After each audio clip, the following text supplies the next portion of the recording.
Bienvenidos a mi podcast Mis Obras. Esta vez la temática de la obra es sobre el tema ensayo. Su título es Revolución Mundial. El subtítulo es El pueblo decide.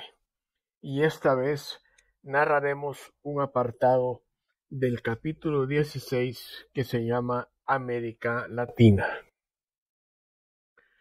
Y dice así: el continente americano en el año 1960, en la región conocida como Cono Sur, fue azotado por la polarización ideológica.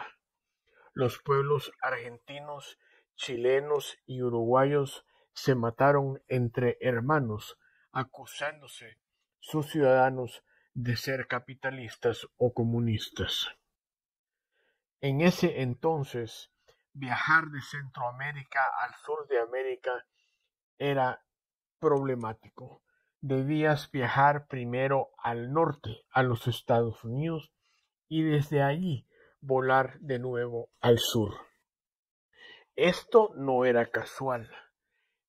De esta forma se mantenía el aislamiento de los pueblos de habla hispana y a la vez se hacía sentir la supremacía e influencia de los gobiernos norteamericanos.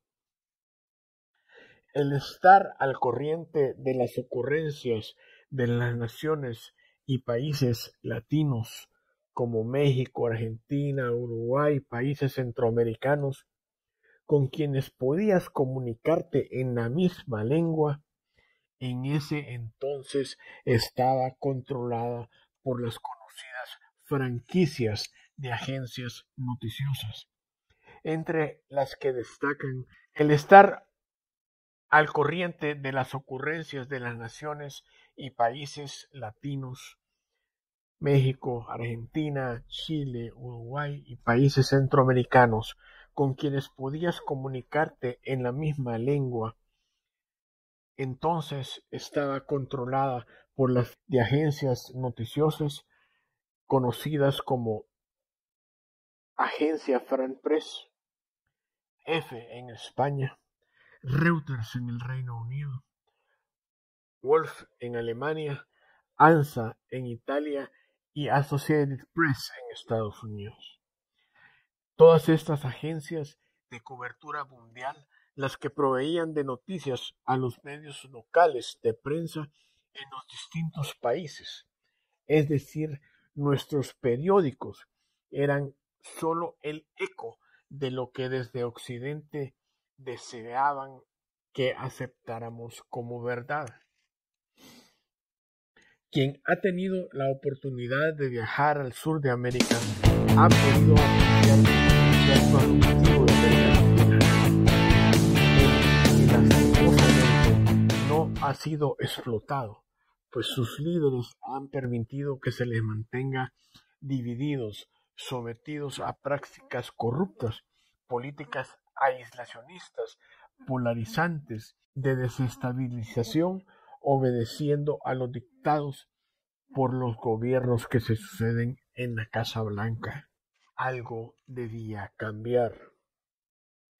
El ser vecino de los Estados Unidos en esa época era fácilmente perceptible y evidente. Esto respecto a la tecnología. En los años 80, en Buenos Aires, para hacer una llamada telefónica, debías hacerlo a través de una operadora y tomaba mucho tiempo para que la comunicación se diera. No sucedía de esta manera en los países de Centroamérica, en donde la marcación era por dial e inmediata. En Europa, las naciones están conectadas por ferrocarril y en el sur de América, aún en el siglo XXI, no se goza de esta facilidad. Sin duda no ha sido casualidad que la corrupción y América para los americanos cumplían una función, y esa función era de mantenerlos sin que el desarrollo se diera. Visité el Cono Sur. En este periodo gobernaba en Uruguay el general Queirono, en Argentina la Junta Militar y en Chile Augusto Pinochet. Todos encaraban el final del enfrentamiento con los movimientos terroristas Tupamaros, Montoneros y Mir. Estos enfrentamientos se habían dado en 1960. Era usual o fue premeditado que estos enfrentamientos se dieran al mismo tiempo en los tres países. El Salvador, en los años 80, ya la confrontación ideológica entre derecha e izquierdas aumentaba. Mantenía a la nación hacia el rumbo de una escalada de violencia. Los nicaragüenses ya se mataban entre ellos y la región era desestabilizada. ¿Era otra casualidad o parte de un plan de los gobiernos norteamericanos de mantener su hegemonía económica, política y militar?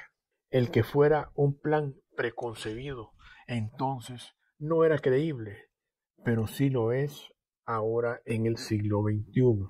En El Salvador, luego del golpe de Estado que promueve el gobierno Carter y durante la segunda junta de gobierno, la Casa Blanca emplea medidas coercitivas para implementar planes desarrollados por burócratas norteamericanos con el propósito de destruir lo edificado por los salvadoreños durante décadas.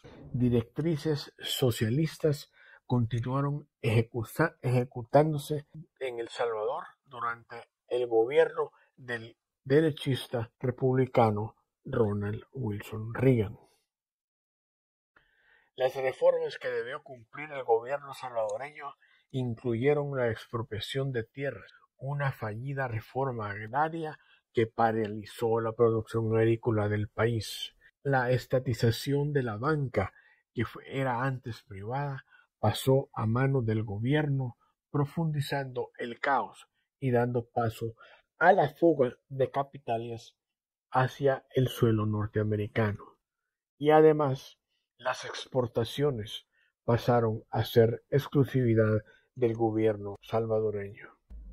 Haciendo un paréntesis, es necesario aclarar que todos estos casos de la banca, reforma agraria y hubo complicidad en su ejecución de los oligarcas vendepatrias que resultaron beneficiados y se tomaron cobardes vacaciones en los Estados Unidos. Este conjunto de medidas impulsadas por el gobierno norteamericano en medio de la guerra desborda en corrupción, sume a los gobiernos futuros de El Salvador en el caos, la dependencia extranjera en todo referente a lo militar, económico y crediticio.